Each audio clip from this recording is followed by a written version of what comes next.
I'm pretty sure everything you just saw there was like a sailing school in downtown Boston. Two things I have to fill you in with this morning. One, I'm a horrible customer service rep. I would be horrific working at a company for that. I have a hard enough time with our business. Kate and I just had a big discussion about it at breakfast. I'm going to stop answering customer service emails because I'm too mean, I guess. Second would be, like, I showed the room yesterday when we checked in. So like, this is our living room.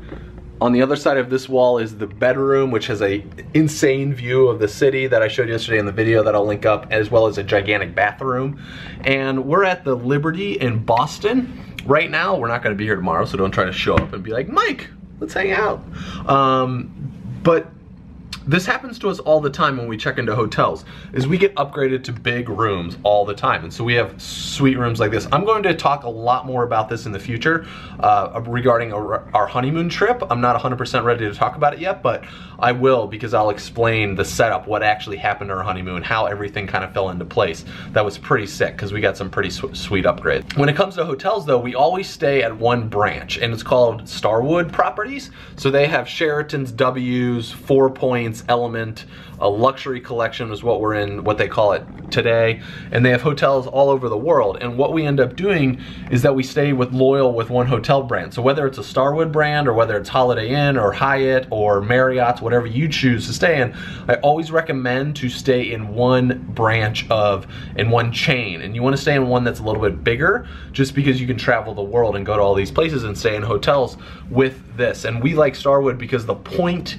value of a Starwood point to dollar versus every other brand is the highest. And it's super easy. So I use Starwood points. After we stay here, we get Starwood points, and those Starwood points can be used for further hotel rooms like this.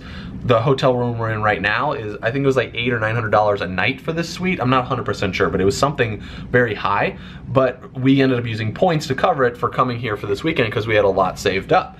And then also you can use it to transfer for airline tickets. So to get on basically any airline, you can transfer points to do that, which is what we did on our honeymoon. The loyalty thing I want to talk about, because we get upgraded like this all the time, because we're platinum status with Starwood. And Starwood has gold and then platinum, and then you have 75 days if you stay in a hotel for 75 nights, and then you have 100 nights for folks that stay in a lot of hotels. And you get pretty sweet hookups. You get your own number to call in, the customer service is great, but then also it allows, like, there's loyalty to stay with one brand or group with this, because as you check in, sometimes they give you goodies, and like last night we had free chocolate covered strawberries and free sparkling water when we checked in. But what I'm saying is, like, we also have their credit card. So we have Starwood business card and a personal card, and their American Express cards, and I'll put the links below here. I think you get an extra like 5,000 points or something if you choose to sign up with this card, and then we get like 5,000 points for recommending it to you. But the importance of, we have everything lined up Starwood. We have the Starwood cards because the point values are really good. We use those for American Express, and we have other cards for Visa, MasterCard, because not everybody takes American Express.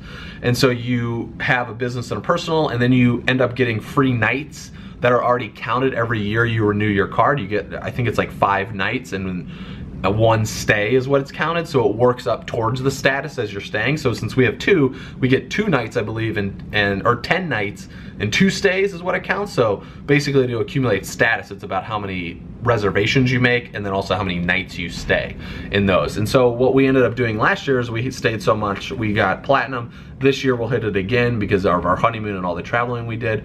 And it's just really, really a good idea to create loyalty around your programs when you are traveling, just because the loyalty pays you back. And it might not be like monetary payback, but for them to know us from a customer, we're a reliable customer, they can count on us. So I just think it's really important, because as we get upgraded to hotel rooms all the time for free, and so it's pretty cool. We check in, they're like, oh, you've been upgraded. Well, thank you very much. Yes, oh, you thank you for checking in. You've been upgraded. Well, thank you very much, I'll take it, right? And so it's really cool, because then in the morning, I usually wake up 2 hours before Kate does, so I get my own space out here, and then I can go to the gym, or I can hang out in the room, and then she's got her own bed and she's sleeping soundly over there. And we find it is very useful in our situation to be able to do that, and it helps with staying loyalty with one hotel brand and hotel company. So that's what I gotta say about that. But as I said, the cards that we use for this are down below. You can always register for the cards because you get some cool bonuses with the cards, and you get like 25,000 points, which will get you 1 or 2 stays, or depending on where you're staying, like 4 points, you could get about 7,000 points a night. So really you could get 3 free hotel rooms out of 25,000 points. So it's pretty cool, and if you get both of the cards, then you get 50,000 points, and then as you can see, it just adds up from there. We're leaving Boston today, heading back to Portland.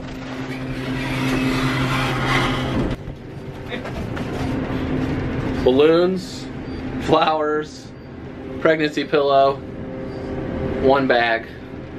We are prepared for anything.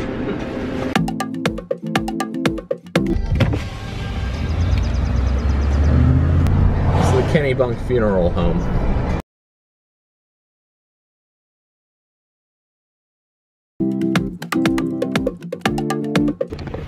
These guys pick up all of our compost. Or after doing the Money Mindset series for 7 days, I was pretty wiped out. I didn't realize it until yesterday. We went to Boston, and it was just a lot of screen time, getting ready for every episode, shooting every episode. I didn't expect them to be like 15 minutes long and over, but they were, and I really enjoyed it. But it's nice to only do that for 7 days. I think I would have made a big mistake if I would have done it over 7 days at this moment in time, just because it was a lot of effort that had to go in them every single day. And it's good to be back in Maine, as you can see, walking to go paddle boarding, get some paddle on. A little wind we got going on today. There's little sailboats out. That means there's little kids out sailing, which is adorable, them on those little sailboats. And when I said earlier about not doing customer service work, it's not that, I think there's things when we're running our business that we might start to do where we're not the best at that, and you start to realize this after you start working on your company or working on a product for a long time. And answering customer service is not my skill set. And it's not that I'm not nice, as I said earlier. It's the fact that I'm so direct with everything that I've ever done in my life and the way I am when I interact with people now. Being direct on customer service and email isn't the best thing.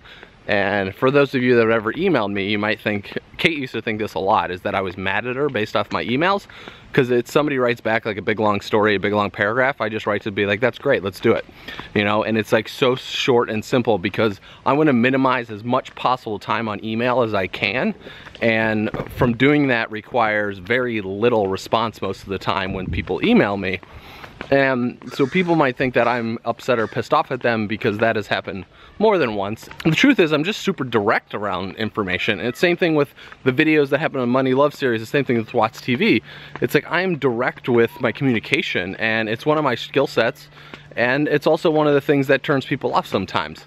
So I'm getting better at that. It's always an improvement that I'm trying to really balance it out so there is an equilibrium, but you know, that's all right. I'll leave customer service to somebody else. It works just fine for me. No issues with that. Now, to the water.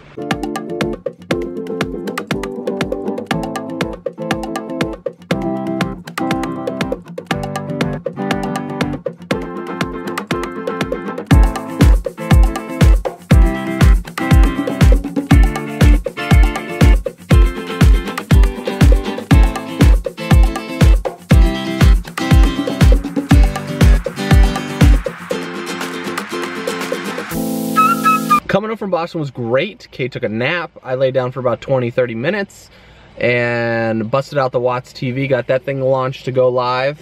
So tomorrow I'm gonna announce day 6 and 7 winner of, once you see this video, it's gonna be the video that comes out tomorrow about the winner of day 6 and 7.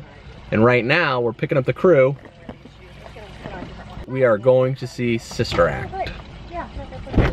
Whoopi Goldberg will not be performing. Towels in the back.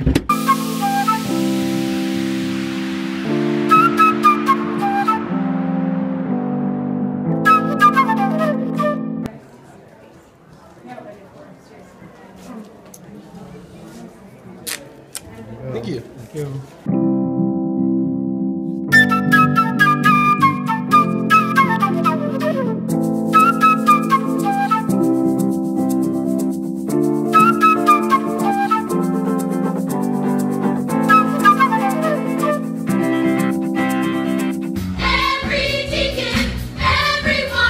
Arrived home from Sister Act. We're getting crazy. 2 nights in a row, 2 shows. late. Sister Act was off the hook, energetic, very fun, lots of dance scenes. The woman that plays Dolores Van Cartier, also Sister Mary Clarence, same person, was very good singer. It was a good day over here at the Watts household. See you guys tomorrow.